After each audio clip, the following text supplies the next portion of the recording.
Good morning. Thank you so much. Yes, thanks. That was great. Thank you so much for being here today. We are really excited to be able to put in the third installment. If you think of last spring, that was our first installment. The third installment of an exclusive lecture series that we have with the U of A Honors College. And so we have Dr. Mihai Surdeanu here today, obviously to speak about the mind of machines. And I just want to thank them for coming in. No other high schools in the city, in the state, have something like this. So the U of A Honors College has really been gracious in sending out awesome people with awesome things to talk about. And I'm hoping that we survive when AI tries to take over. So without further ado, here's Dr. Mihai Surdeanu.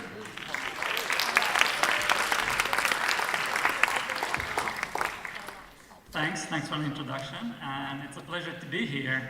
And I'm going to talk today about the minds of machines. So, in a way, what we're going to do today is break a few myths. And the first myth is going to be about my country of birth. So, I was born in Romania, which is a country in Eastern Europe, and actually I was born in the middle of Transylvania, where vampires are from. So, I have good qualifications to talk about vampire myths. So, I can tell you as a fact that vampires are not born in a castle like that. In fact, Dracula was born in this house, which is not a tourist trap, and it has a restaurant on the first floor. And unfortunately, people in Transylvania are not beautiful vampires with a British accent. Instead, they're normal people with a somewhat annoying accent.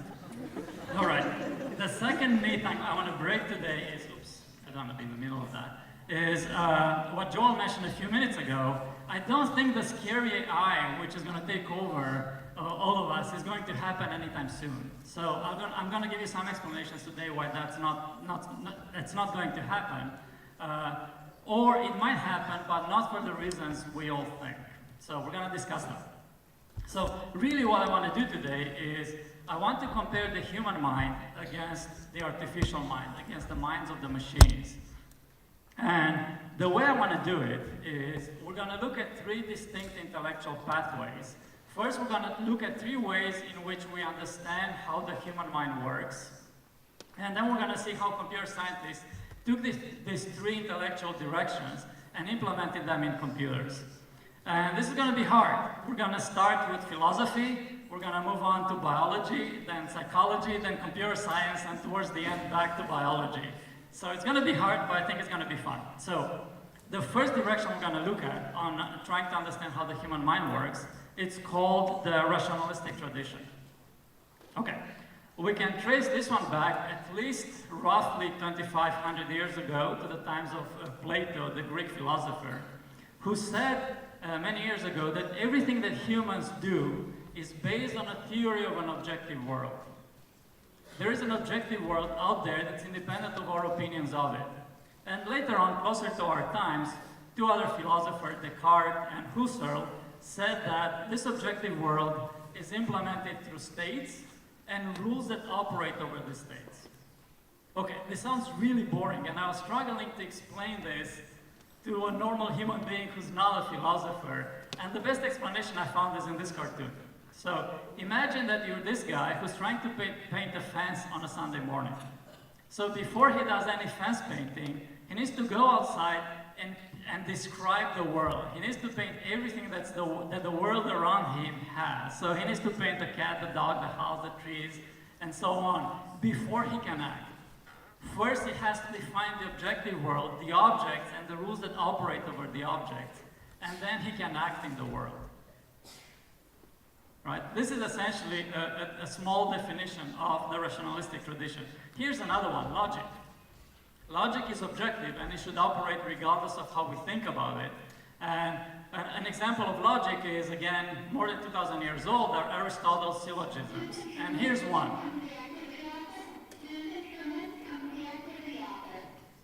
All right, somebody needs to get back to the office. So, first rule, if all men are mortal, and we know that Socrates is a man, you know, all of us, I'm sure, can infer that Socrates is also mortal. Right? So according to the rationalistic tradition, there are objects in here, like man and Socrates. These objects have properties, the fact that men are mortal. And there are rules that operate over these objects and their properties to reach a conclusion. Right? This is a very simple example of the rationalistic tradition. And the rationalistic tradition has impacted most of the hard sciences that we know in the world. It's impacting chemistry, it's impacted astronomy, it's impacted earth sciences, biology, physics, linguistics, and cognitive science. So it had a tremendous impact on science. But is it really the way the human brain works? And I'm going to give you an example why that's not the case. And one important limitation of the rationalistic tradition is that the meaning of the objects which compose the world is independent of the context in which they appear. Think of the opposite. Let's assume that the meaning of an object changes, if the context changes.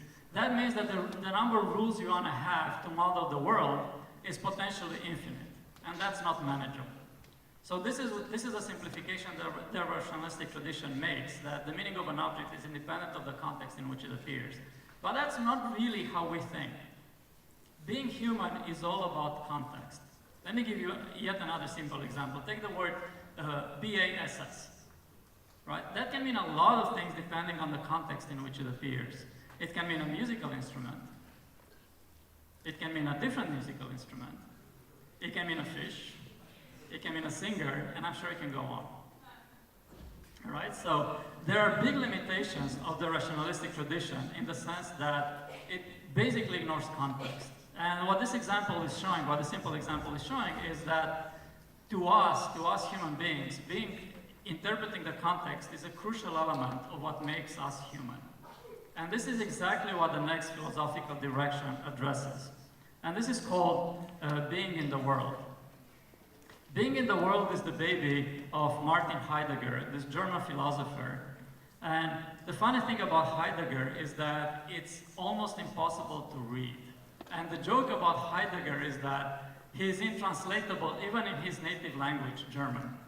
So, funny thing is, people almost never read Heidegger. They read books about Heidegger. So, I read two of these, which I highly recommend. There is one written by Hubert Dreyfus, a philosopher from Berkeley, whose whole body of work, his whole career, was focused on interpreting Heidegger. And for that reason, his books are basically called Dreidegger, by combining the two names. And also one that I really, truly liked, because it's written by a computer scientist, Terry Winograd, from Stanford. Okay, so the key observation that Heidegger has is that what we are and what the world is are mutually interdependent. In other words, there is no objective world. All we have are our experiences of the world.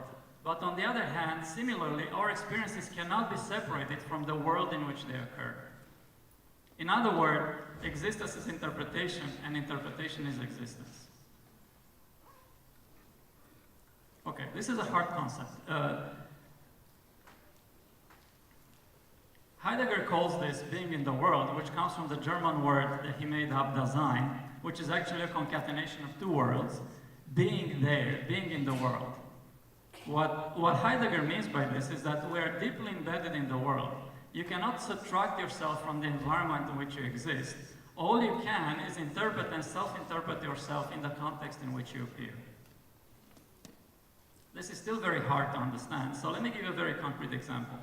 Suppose that this is the city hall of Tucson, and I'm managing the meeting, and we have to debate very controversial issues. And people are on the extremes. Some people like one issue, some people like the opposite of that. So what I have to do in order to make sure that this meeting is productive is I have to act. I cannot wait until I have a perfect understanding of the situation. I have to act, otherwise this meeting is going to turn into a disaster. And I cannot predict the effects of my actions. I can do my best to act, to come up with what I think is the best solution, but I have no idea how that person in the back is going to react to my actions. I have an incomplete understanding of the world. And you cannot step back and reflect. I cannot leave the room for 10 minutes, go to my office and think about the situation, come back and give you my opinion. I have to act in the world. As Heidegger says, we are deeply embedded in the world. We cannot subtract ourselves from the world. And as I mentioned before, I don't have a stable understanding of the situation. I have my best interpretation of it, but it doesn't mean it's the correct one. And most importantly, every representation is an interpretation. We don't have an objective understanding of the world. All we can do is come up with our subjective view of it. Here's another example. I have no idea what's going on in this room. We just know the opinion of the two participants in the room and how they think about each other. But who knows what the objective truth is there? Right? So this is very important. So to conclude, what Heidegger is saying is that he rejects that we have an objective and complete understanding of the world. This is a complete negation of what Plato and his disciples are saying. This is very important. It's going to come back when we look at AI. And what he's also saying is that practical understanding is more important than theoretical understanding. It's much more important to be in the world and react to what the world is doing than to step back into an ivory tower and think about the world. And meaning is fundamentally social. The way we interact with the world is through each other, right? We're not completely isolated, we talk to each other, and this social network is actually fundamentally important. So this actually puts some philosophical foundation for what Facebook and all the other social media is doing. Okay, so where are we now? So we know that 2,500 years ago, Plato was saying that the world is objective, and there's an objective theory of the world. And closer to our times, Heidegger completely negated that. He said there's no objective world, all we have is our subjective interpretation of it. So, and this holds. Even today, followers of Heidegger's and modern philosophers are on Heidegger's side. There's no objective world, it's just our interpretation of it. And we'll see how this turns into AI, and how AI is able to learn from the context in which it operates. Okay, so now we have a philosophical understanding of how the mind works, but we don't know how the brain functions. And our understanding how the brain functions doesn't come from philosophy, it comes from biology. So let's take a brief look at biology. Right. So cognition is biology. So I'm going to tell you a few words about the work of Umberto Maturana. Maturana is this famous neuroscientist from Chile, and his whole body of work focuses on the question of how does biology give rise to the phenomenon of cognition. Okay, before Maturana, here's how people interpreted cognition in the brain. So suppose that we're looking at a frog and an insect, and the assumption was that what's going on in the optical nerve of the frog is actually a complete replica of the patterns of light in the world. So the assumption was that the optical nerve and the visual neural system is basically just a camera. It captures the light, and then that light gets transferred somewhere deeper in the brain, and it's interpreted as an insect, and that insect equals food. So what that means is that there is an action generated from that interpretation where the insect catches the frog. What Maturana has shown was that this is not true. And in fact, what's happening in there is that there is cognitive activity directly in the visual system of the frog. What they measured was that the frog actually acts immediately after the visual system captures the insect in its environment. It doesn't propagate this information back somewhere deep in the neural anatomy in order to interpret it. This is a frog, this is an insect, insect equals food. My reaction to that would be to catch it. The reaction is immediate. The brain is a much more distributed organism than we thought. And very, very similar to Heidegger, Maturana's body of work is basically saying that there is no deep cognitive constructions about an objective world. The brains of the frogs don't have an objective understanding of the world. They don't have a classification of insects. Instead, what they do is they continuously learn from their environment. And they generate activity in the world directly from the visual patterns that they see. This is basically exactly what Heidegger is saying in a biological interpretation. And just a few years afterwards, Gibson measured and he generated a bunch of experiments where he proved that the same thing happens with the human brain. Cool. So now we have converged. we have proof from philosophy that there is no objective world, it's just our subjective interpretations of it, and we try to make the best of it. And exactly the same thing happens in the brain. There is no deep cognitive construction in the brain that has an objective representation of the world. It's just the brain continuously learning from its environment and generating activities from that. Okay, so this is my very quick overview of philosophy and biology that's relevant to us. And we'll see that all of this is mirrored to a certain extent in artificial intelligence. And just like philosophy and biology, artificial intelligence moved down these lines. But in the beginning, it started clearly in the rationalistic tradition.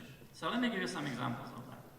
So we call this in computer science logic, reasoning, and pattern matching. And I'll give an example of both.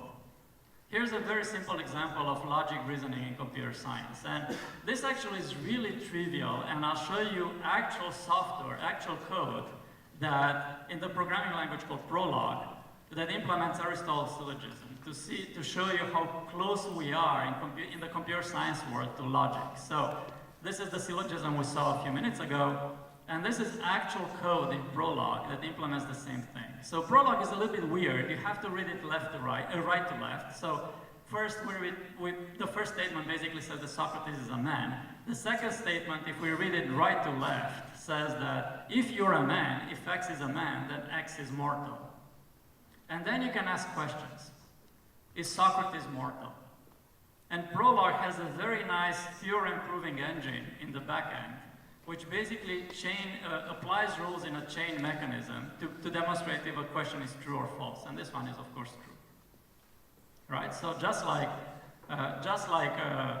the rationalistic tradition, we have facts, we have rules, and we have an engine that applies rules sequentially until we reach an answer. Right? And the answer here is true.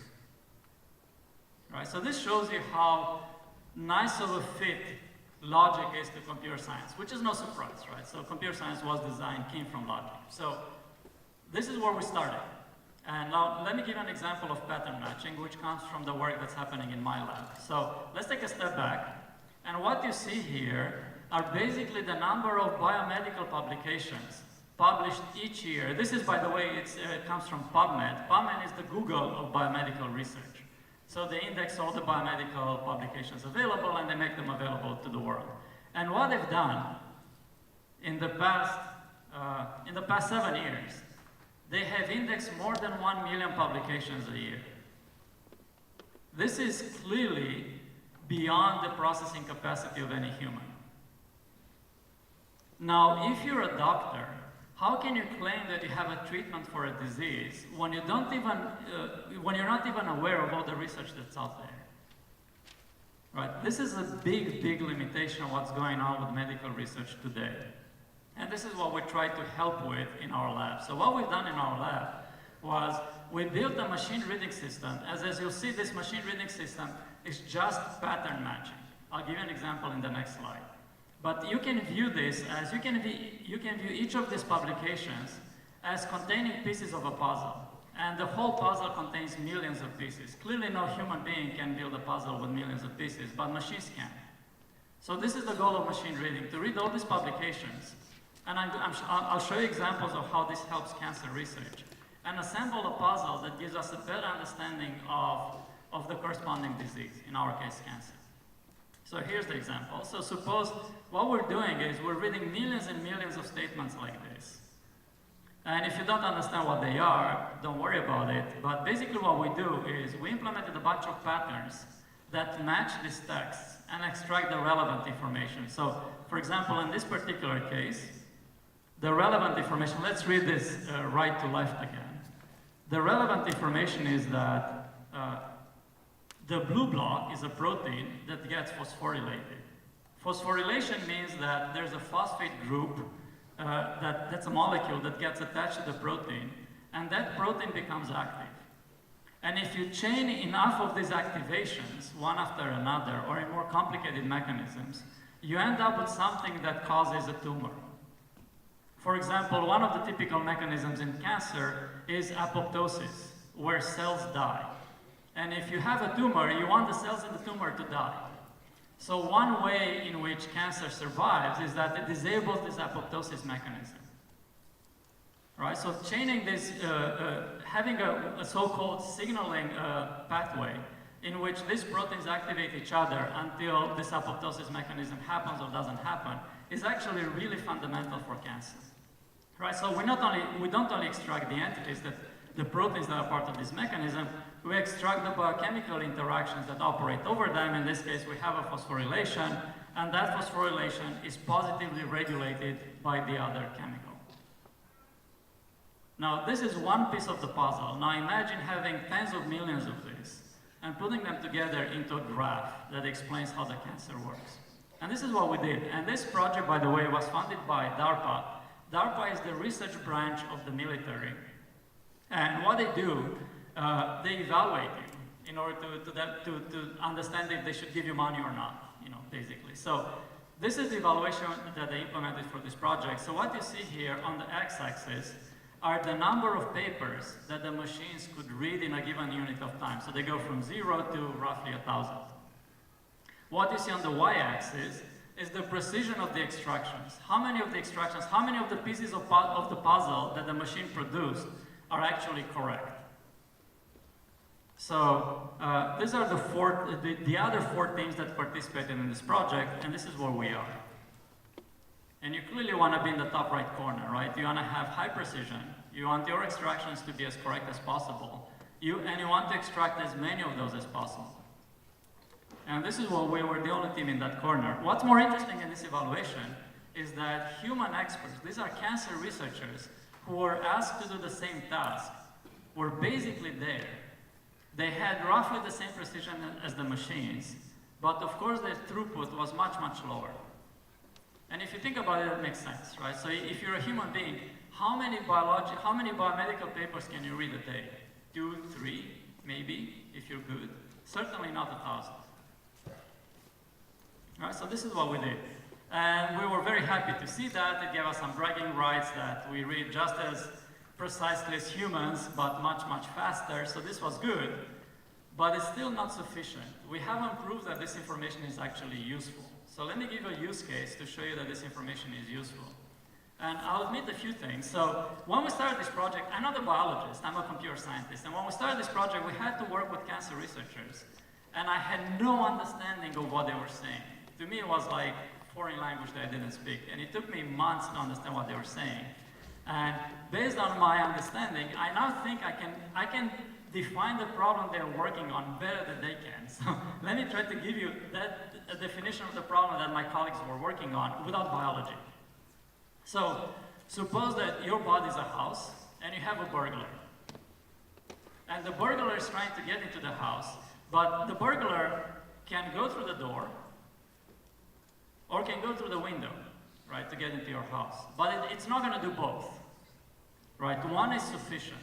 So if you look at statistics of burglaries, what you will see is that a burglary either has a broken window or a broken door. But it seldom has both, because it doesn't need to, right? One of them is sufficient to get into the house. This is called the mutual exclusivity problem. So exactly the same thing happens in cancer, and let me explain how. So now imagine that the house or the safe that the burglar is trying to is your body, right? And you want your body to be protected. You want the proteins that control cancer to be protected. And the burglar is the cancer. Now the cancer can get to the protein that you want protected through multiple signaling pathways, through multiple chain reactions that we read from those publications. And it can get to it through the one at the top, let's call the one at the door. Or it can get to it through the one at the bottom, let's call that one the window. But just like the burglar in the real world, the cancer doesn't need to do both. One is sufficient to control the important protein in the safe. So when you look at patient data in cancer, even though the cancer is the same, let's say we're looking at breast cancer, you see that the patient had the same cancer, but the mutations are different. So if you look at a large collection of cancer patients, you'll see that they have different mutations. And seldom they have both, because one is sufficient to get the disease. Now, unfortunately, what happens when you're working on a treatment for the disease, you have to protect against all of them. Because just like in the real world, if you want to protect your house, you have to proof your windows and your doors. You have to protect everything because you don't know through which point the burglar will access your house. And it's exactly the same with cancer drugs. And unfortunately, what's happening today with cancer drugs is that we have imperfect understanding of how the disease works. And let's say we have a drug just for the pathway on the top. And it works for a while. The disease recedes and the patient seems to be fine. And unfortunately, what happens after a few months or years, the disease comes back on a different pathway. So in order to actually treat the disease correctly, you have to have an understanding of all the redundant pathways that activate the same protein in the safe. And this is where machines can help. So let me give you an example of that. So this is a collaboration with colleagues who constructed, cancer researchers who constructed pathway commons. Pathway commons is a database of signaling pathways, such as the ones you saw in a cartoonish visualization on the previous slide, that are important for cancer. And they work for more than 10 years to annotate a number of signaling pathways. And if you look at the individual biochemical interactions, if you look at the individual pieces in this big puzzle, they had 89,000 pieces. And they worked 10 years for it. Now, when we did it, in 2 weeks, we managed to generate more than 1 million. Even if we say, okay, let's be conservative, and let's make sure we have some reproducibility. So we're only going to keep the pieces of the puzzle that come from at least 2 papers to make sure that somebody replicated the research before we're going to report it. We still have over 600,000. And as I mentioned before, this was done in 10 years, this was done in 2 weeks. So we can generate in 2 weeks an order of magnitude more data than what the scientists, cancer researchers, this is an effort that it's actually international, it goes on over the world, could do in 10 years. And is that important? So now we have another bragging right, we can generate a lot of data, so we can call it big data if you wish, but is it useful? So let me show you how it is. So what I'm going to show you on the next couple of slides are going to be results for 2 cancers. And what you see in this box here are redundant pathways that control the same important protein. Imagine that protein being the safe. So in this case, CHEK1 is the important protein for breast cancer. And those pathways in the box are the redundant pathways, the mutually exclusive pathways that control the same protein. And what I'm going to show you with yellow lines are the interactions discovered by the machine. And they're discovered from statements like you see there on the slide. Okay. So these are mutually exclusive pathways for breast cancer. And these are the edges discovered, the interactions discovered by the machine. So you see how much more the machine can produce on top of what the humans already knew. So far, this is the favorite slide of my whole research today. It shows that machines really can complement what humans do in a really important problem. And thank you. And we had the same results for glioblastoma. Exactly the same story. But glioblastoma is the brain cancer that John McCain had. In general, we had similar results for 7 important cancers. Good. So all these examples. So although I'm very excited about this research, and this indeed indicates that the rationalistic tradition, which we implemented with pattern matching in our lab, is indeed useful. But is it really human-like intelligence? And I'm arguing that it's not. And this is called context blindness. It's exactly the same problem that the philosophers mentioned, years ago, that the rationalistic tradition ignored the context in which it appears. So because of that, this type of AI is forever limited to work in the small world in which it operates. For example, our machine reading system can continue to read cancer research papers forever, but it's not going to be able to solve Aristotle's syllogism. Similarly, the Prolog program that I showed you before is not going to be able to read cancer publications. They're all forever encapsulated in the tiny worlds for which they were constructed. Here's an example from the real world. I don't know if you know about Facebook M. Facebook M was this automated chat mechanism that Facebook put together. And they actually shut it down this year because they realized although it was designed to be automated, they left it open to the world. So you could ask any questions you want, in which case context becomes crucial. And although in the beginning Facebook M was designed for simple tasks like send flowers to my mom and things like that, it could not generalize. And they found out that after a while, they got some statistics and they found out that only 30% of the queries received by Facebook M could be automatically answered. And the rest 70% had to be answered by humans, which had an immensely high cost. So they just shut it down. Okay, so can we do better? We definitely can, thank you. So I'm gonna jump a step and let's look at biology. So we're gonna look at neural networks in the next part of the talk.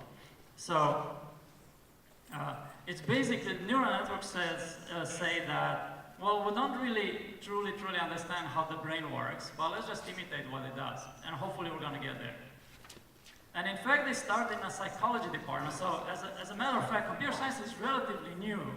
It started in the 60s and 70s, and before that, most of the work that we now claim to be computer science happened in other departments, and in particular AI work happened in psychology departments. So Rosenblatt designed the perceptron algorithm in '57, and the perceptron is essentially a mathematical implementation of one neuron. This is how one neuron works, right? You have some inputs, there is a formula in the neuron that produces an output based on those inputs, right? One neuron. Then there was a flurry of activity on top of Rosenblatt's discovery, and in the next 5 years, a bunch of people put together a mechanism called backpropagation. I'm going to give you an example of that in a minute, that shows you how to train a network of neurons. So now we're getting closer to a brain, because ultimately the brain is a network of neurons.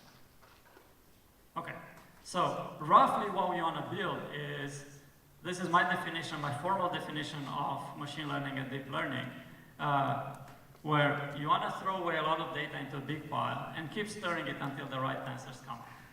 So let me show you what that means. And then we're going to look a little bit in the details of how it works. So suppose you want to build an image classification algorithm.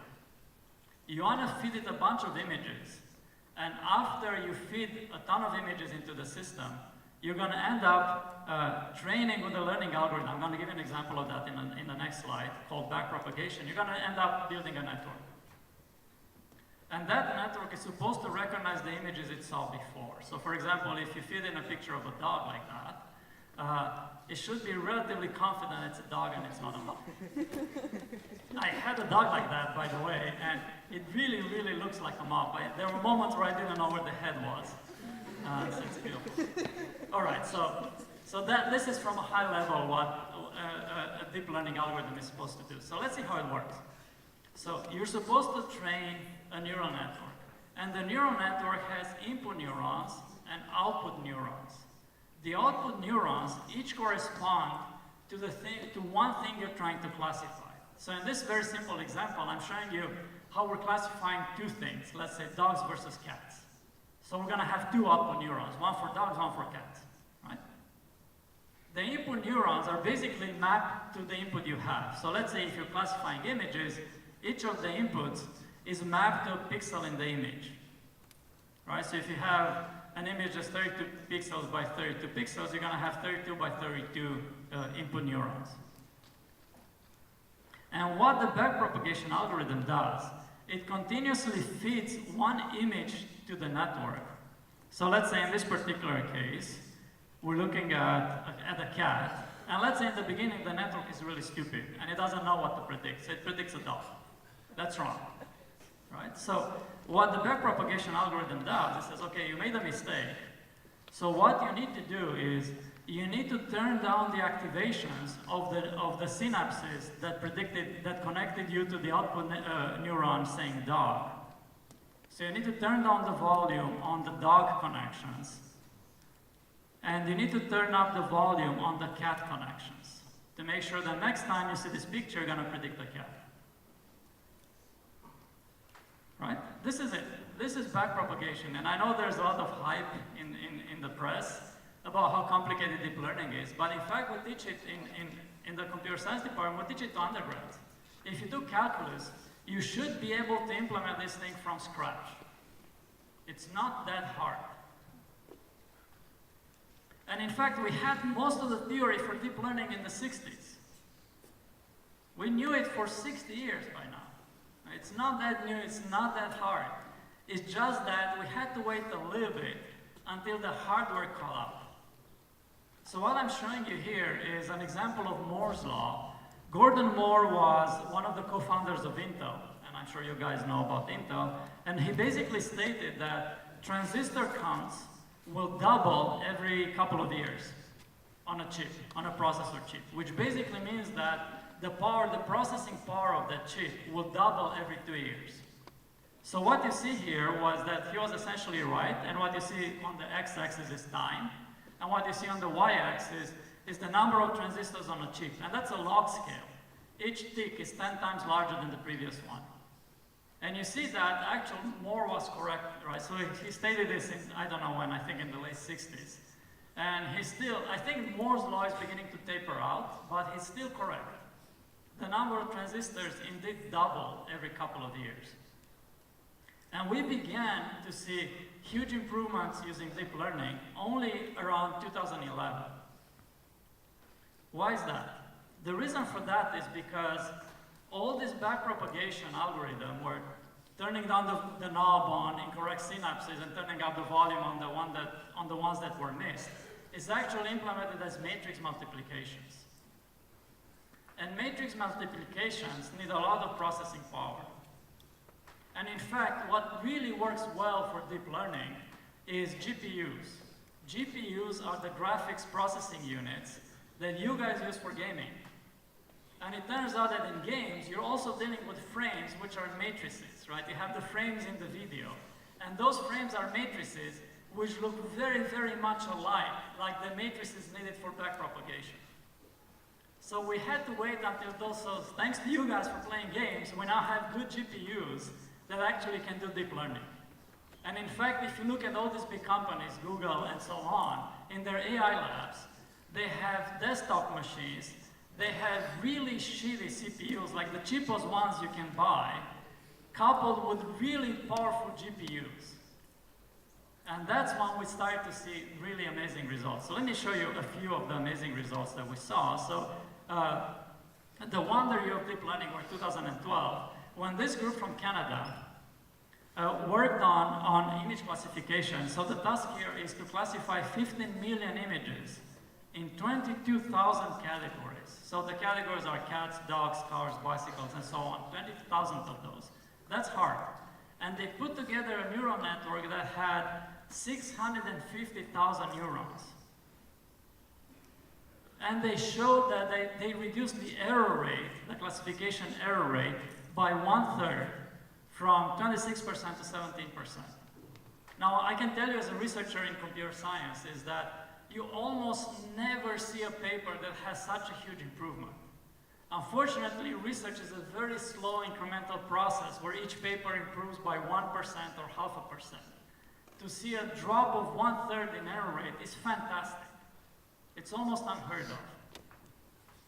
A couple of years afterwards, Microsoft produced a speech recognition system that works better than humans at recognizing speech. Right? And I can tell you from my personal experience that 10 years ago, when I was speaking to a speech recognition system, they almost never understood me. And now it's perfect. Now I have no problem. And of course, you know about self-driving cars. So Las Vegas last year introduced a self-driving shuttle. Ford declared also in 2017 that they will invest $1 billion in self-driving technology. And now we have laws for that in several states and federal laws. And finally, now you can get pizza delivered with a self-driving car, so that's awesome. Okay, so there is certainly tremendous progress. And just like Heidegger predicted and the biology has shown, deep learning models do not require explicit representations. They learn their own from the data, directly from the data. They learn how to populate, how to activate the synapses directly from the data. But they still have blindness on. So there's a bunch of reports. So this was, I think, from January 2018, where this Tesla car drove straight into a fire truck because in the training data, I never saw the situation where a fire truck was stopped on the highway. That's an uncommon situation. It didn't know what to do, so it kept driving. Since then, I'm sure you read about a few more of these.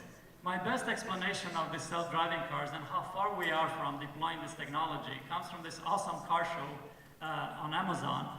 And the presenter of the show said that they're going to buy one of the self-driving cars when the CEO of the company is able to ride the self-driving car from the bottom of the death road in Bolivia to the top without pooping his pants. Whenever that happens, they're ready to buy a car. So we're very far away from having a deep learning system that is very flexible to the context in which it operates. It knows how to train from the context it sees in training data, but it doesn't know how to adapt that context to a new one. So when I showed you these three axes, you see that there are two problems there. The first one is that they're approximately equals between cognition and biology and neural networks. So let's deal with that. What does that mean? So it turns out that even though the neural networks we build are really impressive, so having a neural network with hundreds of thousands of neurons is hard. It's a lot of work and a lot of GPU power to train it. But we're still very, very far away from the human brain. So the latest estimates say that the human brain has roughly 86 billion neurons. And the neurons have more than 10,000 different types. Whereas our computer science models of the brain in the neural networks deal with roughly hundreds of thousands of neurons and less than 10 types. So you can see how primitive we are compared to the human brain. However, I think we're going to get there. So Terry Winograd, who's this fantastic researcher, AI researcher that's spanning AI to philosophy, basically predicting something similar to Moore's law for neural networks. They will grow. There's nothing physically stopping them from growing. And I think eventually we're going to get there. We're just very far from that today. But it gets worse. And you see that big missing space in the middle about being in the world.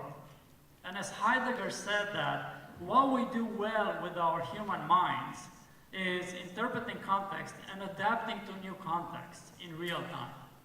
Machines are really bad at that. They know, regardless if you follow the rationalistic tradition, like what we do with pattern matching, or you train from data with deep learning, they are limited to the training data they saw. They don't know how to generalize well from the training data they saw to new data. It doesn't mean we haven't tried. So I'm going to give you just one example in the interest of time. So there's this company in Austin called Psych. And since, I think, 1982 or 84, they started modeling the world. So what they did was, they constructed this huge ontology about the world. They encoded everything they could about the world, from the fact that Bill Clinton is the US president, to all trees are plants, Paris is the capital of France, and so on. So their ontology is humongous. But it's never done. In fact, there's a running joke in the AI community that every time Psych participates in the project, they say, oh, I'm just missing one axiom. If I had that axiom, my system would have worked. It's always that case. They are just as far from modeling the world today as they were 30 years ago. And for example, how do you know when you're done? You're basically never done. And it gets worse. What are the rules for sarcasm, for humor, for art? There are no rules for that, right? And so on. So I want to give them credit because it's probably the hardest problem that's taking place in artificial intelligence right now. But we're essentially climbing trees to get to the moon. Okay, so this is a somber statement. And if you want to put things in context, I'm arguing right now that machines are actually much better than humans at pattern recognition, but much worse than we are at being in the world, as adapting to new contexts. And there are bad news and good news as a consequence of that. The bad news is that what Stefan was talking about last month about Turing arguments from consciousness still holds. Machines are not able to generate art that's meaningful. They can mimic art, and you see all these paintings on the web generated by AI, and it's all mimicry. It's not true art, it's not meaningful things. But there are good news as well. The first good news is that the scary eye that Joel mentioned won't happen. How is it supposed to happen when the machines are so dumb that they can't generalize from reading cancer papers to driving a car? We're just very, very far away from having the so-called general artificial intelligence. And more good news is that artificial intelligence is not actually designed to replace us. It's designed to complement us. For that reason, I prefer the term intelligence augmentation rather than artificial intelligence. They're designed to be a tool. For example, this is a tool. Right? This is giving hypotheses to cancer doctors on how to treat a disease, but it's not replacing the doctors. Right? So that's good news. If we are focused on a tool, rather than building a general artificial intelligence that's going to take over the world, we can design the tool any way we want. We don't have to follow the human brain. So I'm going to give you 2 examples on how we're designing this to make it better. So what are the features we want to have? So the first feature is interpretability.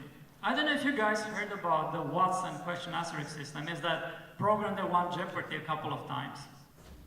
And when this system participated on Jeopardy, the machine basically said, this is the answer. That's it. That's nice for a trivia game, right? You can win some dollars with that, but it's not applicable to the real world at all. For example, would you trust a computer if it said, let's say this is a robot doctor, and it says, I'm 70% confident I need to remove your kidney. Would you go for that? I certainly would not. Or would you trust if you have a robot trader that says, you gotta buy stock in Mihai's company, it's gonna go up, right? You shouldn't trust a machine just because it's telling you things. The machine has to explain itself. So this interpretability is crucial. And luckily for us, there's a lot of work, including in my own lab, but it's an international effort that started by DARPA again, the same military research branch of the military, where it's called explainable AI or XAI. And what they do is, what's happening today is if you train a deep learning network, it's going to say this is a cat. Right? It's fine if you're classifying images, it's fine if you play a trivia game, but it's not fine if you're trying to apply this AI in the world. And really what the machine should say is that I believe this is a cat because it has fur, and I know what fur is, it has whiskers, and it has that feature. I don't know what that feature is, but I see it a lot with cats. Right? Now it works a lot better. Now, for example, if it says, if a robot doctor comes to me and says, I want to remove your kidney because I see this weird mass that I think is a tumor, now we're talking. Now I have an understanding what the machine is doing and how it's thinking. So this interpretability is key. So there are some bad consequences of that because although there's tremendous progress on interpretability for artificial intelligence, and I think we're going to see a lot more in the next 5 years, we're not quite there yet.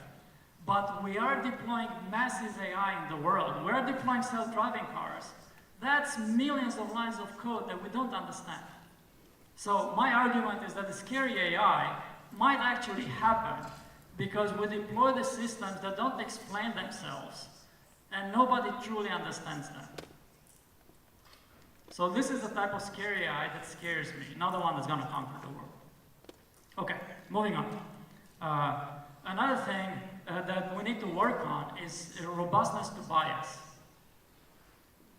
Let me give you an example. So there is this machine learning system that's deployed, I think, in the state of Wisconsin, yes, about assessing the risk of people who get arrested. Are they likely to do something bad if you release them or not? And it turns out that this system is extremely biased by race.